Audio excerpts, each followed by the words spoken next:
Привіт, я Дмитро, а ви на каналі Orkov.net.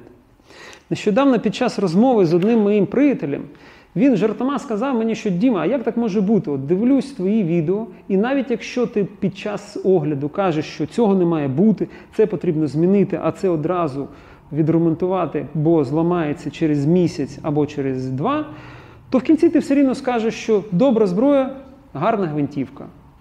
І я розумію, що таку свою позицію потрібно прояснити.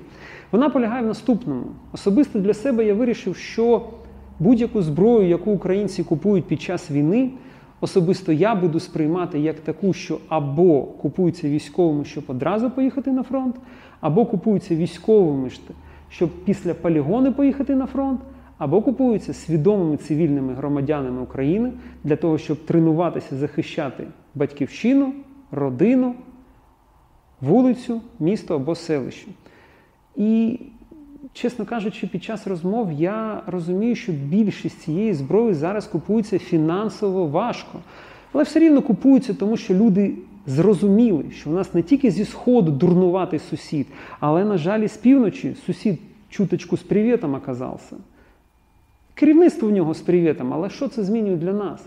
Від таких сусідів можна очікувати тільки найгіршого, і до цього найгіршого люди починають готуватися.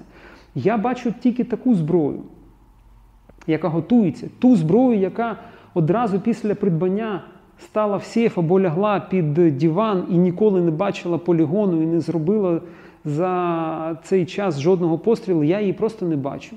Я бачу зброю, яка, якщо не щоденно, то регулярно стріляє, а отже потребує догляду, ремонту дрібного або недрібного, змащення та якогось покращення. І от така зброя викликає тільки повагу. Якщо зброя не становить, не несе шкоди або загрози для свого власника, то, на мою особисту думку, будь-яка зброя в руках українців – це добра зброя. Не тільки зброя. От, наприклад, та ж сама мемасна банка з консервацією, або якась мосінка древня, дробовик, отриманий в спадок від прадідуся, або прапор, який в руках херсонця, з першого дня окупації становив загрозу для росіян, все це тільки во благо для України. Якщо під час огляду, безумовно, якщо під час огляду я побачу якусь проблему, то я на неї вкажу. Якщо якісь недоліки, то я про них скажу. Як змінити, можна, не можна змінити, я скажу. Якщо зброя буде нести загрозу для власника, я теж про це скажу. Але вона в будь-якому випадку буде викликати в мене повагу. І люди, які тренуються захищати батьківщину, вони теж викликають повагу. Наприклад, нещодавно до мене прийшов дуже літній чоловік, приніс калаш, початок 60-х, наскільки я пам'ятаю, років. Він приніс його, щоб я на нього подивився, оглянув, там, змастив, подивився, чи можна ним користуватися. І от під час розмови я зрозумів, він сказав, що декілька років цей калаш взагалі він не виймав з сейфу через те, що здоров'я погіршилося, ні про яку там охоту, ні про яке полювання вже не може йти мови. І він його не законсервував.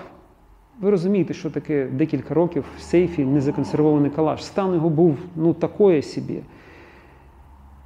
Що викликало потребу дістати його з сейфу? Справа в тому, що його онука покликали у військо. І от дідусь відчув потребу якось поучаствувати в цьому процесі.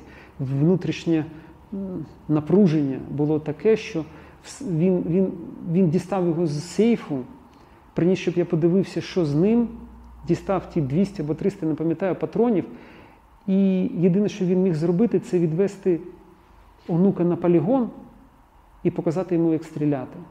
Отаке от напруження, воно відчутно було в чоловікові.